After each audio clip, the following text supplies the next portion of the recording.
है। ऐसे हमारे वरिष्ठ संत महंत नारायण गिरी जी महाराज, मठ कराना के श्री महंत परशुराम गिरी जी महाराज, हमारे श्री अन्य संतगण रघुनाथ भारती जी, हनुमान दास जी,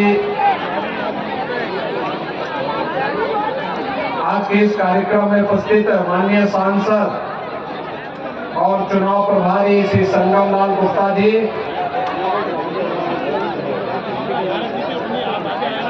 दिलीप ठाकुर जी, कान सिंह कोटड़ी जी, राजेंद्र बोराना जी, अमरा राम चौधरी जी, जिलाध्यक्ष बाबू सिंह राज पुरोहित जी और भारतीय जनता पार्टी के लोकप्रिय प्रत्याशी, वर्तमान में भी आप सबकी कृपा और आशीर्वाद जिन्हें प्राप्त है, ऐसे श्री हमीर सिंह भायल जी और उपस्थित सिवाना विधानसभा क्षेत्र से उपस्थित भाइयों और बहनों, सबसे पहले मैं इस धरा को कोटि कोटि नमन करता हूं। यह क्षेत्र जिसे नाकोड़ा, भैरोजी,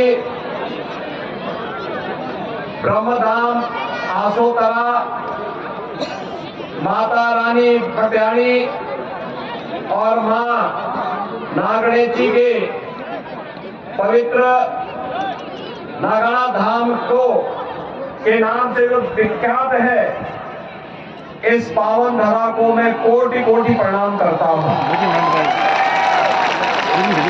भाइयों बहनों, सिवाना के जो संस्थापक थे वीर नारायण और जिन्हें राजा भोज के पुत्र के रूप में जाना जाता है, और साथ ही साथ एक विदेशी आक्रांता अलाउद्दीन खिलजी के खिलाफ जिस वीर ने इस धरा को पवित्र किया था, ऐसे सातल देव चौहान की इस धरा को मैं कोटि कोटि प्रणाम करते हुए आप सभी का हृदय से अभिनंदन करता हूं। भाइयों बहनों, ये धर्म की धरती भी है और कर्म की धरती भी है। यहाँ पर पवित्र धाम और गढ़ भी है और साथ ही साथ दुश्मन के साथ खट्टा करने वाले बहादुर जवान भी हैं।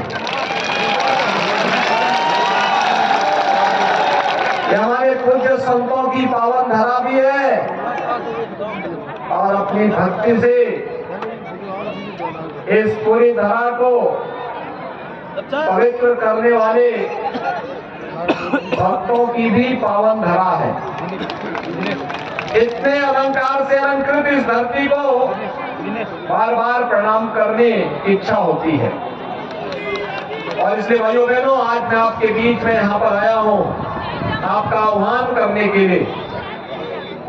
कितने सौभाग्यशाली हैं आप कि 56 की पहाड़ियों के नाम से विख्यात सिवाना 5 पवित्र तीर्थों के साथ इसका संबंध है।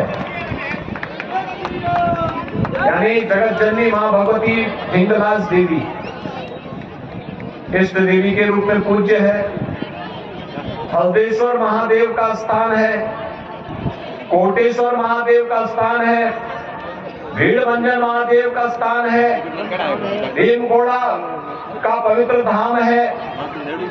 और भाइयों बहनों, यहाँ की संघर्षों के साथ जुड़ करके एक एक क्षण, एक एक पल मातृभूमि के लिए समर्पित भाव के साथ आप यहाँ पर कार्य कर रहे हैं। आपका मैं हृदय से अभिनंदन करता हूं, अभिवादन करता हूं। भाइयों बहनों, मैं आज प्रातः काल से ही राजस्थान में चुनाव प्रचार में लगा हूं और हर ओर राजस्थान में परिवर्तन की लहर है। हर व्यक्ति एक बात कहता है, कांग्रेस ने वायदा खिलाफी किया, जो घोषणाएं की थी पिछले चुनाव में उससे मुकर गई थी, आपस में ही नूरा कुश्ती करने में मस्त रही, जनता का उसे सुध ही नहीं था। परिणाम हम सबके सामने है। भाइयों बहनों, जब देश बदल रहा हो, दुनिया के अंदर भारत का सम्मान बढ़ रहा हो, तब हमारा भी तो कोई दायित्व बनता है अपने देश के प्रति। प्रधानमंत्री मोदी जी के नेतृत्व में भारत विकास कर रहा है, दुनिया के अंदर भारत का सम्मान बढ़ रहा है। बहादुर जवान जो आपकी किस भूमि से जाकर के देश की सीमाओं की रक्षा करते हैं, उनके कारण देश हमारा सुरक्षित हो रहा है। देश की समस्याओं का समाधान प्रधानमंत्री मोदी जी के नेतृत्व में प्रभावी ढंग से होते हुए आज भारत दुनिया की एक बड़ी ताकत के रूप में उभर रहा है। तो हमारी भी तो कोई जिम्मेदारी बनती है अपनी मातृभूमि के लिए। भाइयों बहनों, मात्र 9 वर्ष में प्रधानमंत्री मोदी जी ने वो करके दिखाया जो कांग्रेस 7 वर्ष में नहीं कर पाई।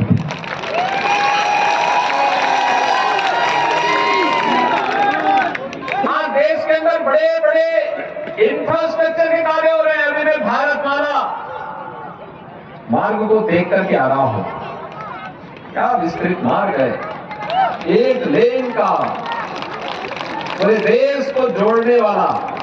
जैसे गले में माला लोग पहनते हैं ना, ऐसे भारत माता का माला है वो पूरे जोड़ने वाला, उत्तर से दक्षिण को, पूर्व से पश्चिम को, पूरे देश को एक कोने से दूसरे कोने को जोड़ने वाला।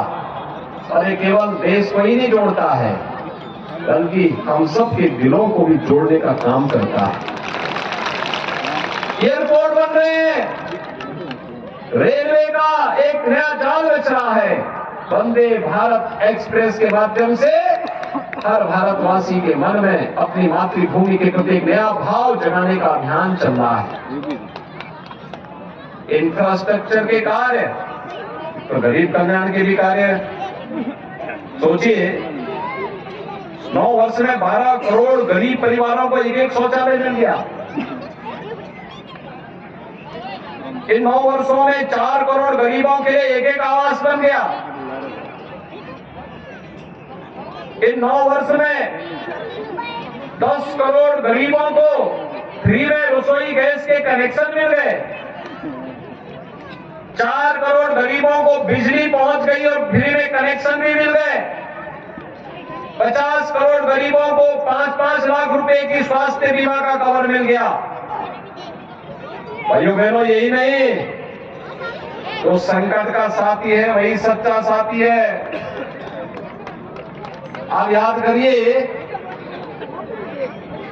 80 करोड़ लोगों को पिछले 3.5 वर्ष से लगातार 5 किलो खाद्यान्न उपलब्ध करवाने का कार्य मोदी जी के नेतृत्व की भारतीय जनता पार्टी की सरकार कर रही है।